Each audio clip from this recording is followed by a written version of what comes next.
اللہ تعالیٰ نے ہر دور میں اپنے بندوں کی اصلاح کے لیے نیک اور صالح انسان کو منتخب کیا تاکہ وہ انسانوں میں امن و محبت اور ایک دوسرے کا احساس پیدا کر سکیں۔ ویسے ہی اللہ نے قوم سمود کی طرف حضرت صالح علیہ السلام کو نبی بنا کر بھیجا۔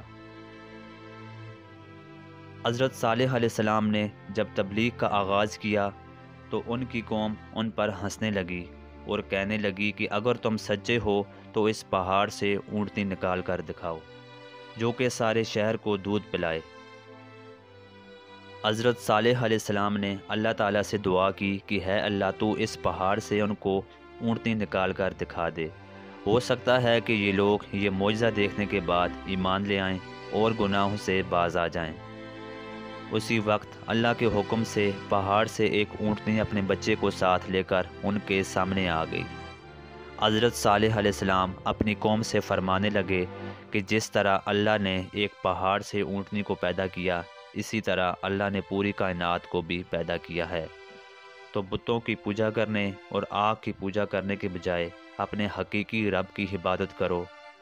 آپ علیہ السلام نے فرمایا کہ شہر میں جو چشمہ موجود ہے اس میں سے ایک دن تم پانی پیو گے اور دوسرے دن یہ اونٹنی پیے گی۔ سب نے آپ علیہ السلام کی اس بات کو تسلیم کیا۔ ایک دن وہ چشمے سے پانی پیتے تھے اور دوسرے دن وہ اونٹنی کا دودھ پیتے تھے۔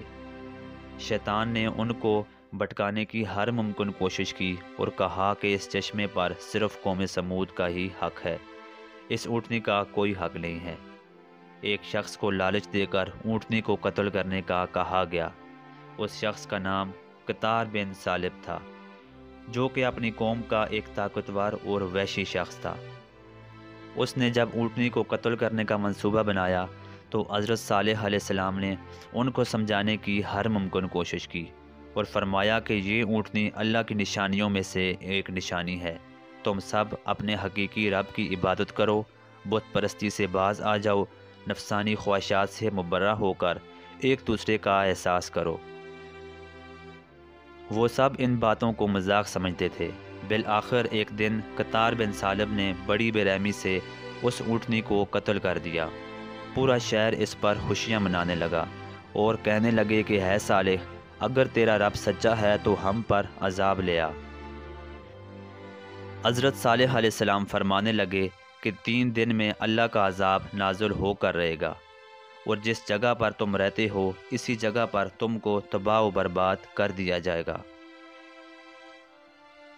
ان لوگوں نے آپ علیہ السلام کی باتوں کا مذاق اڑایا اور آپ علیہ السلام کو قتل کرنے کا ارادہ کیا۔ ان میں سے کچھ لوگ جب آپ علیہ السلام کو قتل کرنے کے لیے نکلے تو آسمان سے ایک پتھر ان پر آ گرا اور وہیں سب کے سب فنا ہو گئے۔ یہیں سے عذاب الہی کا آغاز ہوا۔ آسمان سے آگ برسنے لگی اور پوری قوم کے چہرے سیاہ ہو گئے۔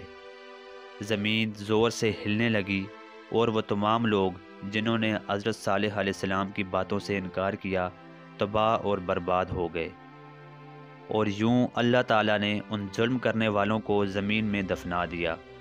حضرت صالح علیہ السلام ان کو دیکھ کر فرمانے لگے کہ افسوس، میں تمہارے لیے حق کا پیغام لے کر آیا تھا، مگر تم نے اپنی دنیا اور آخرت دونوں کو تباہ کر دیا۔ اس قوم کے آثار آج بھی مدینہ پاک کے شمال مغرب میں موجود ہیں۔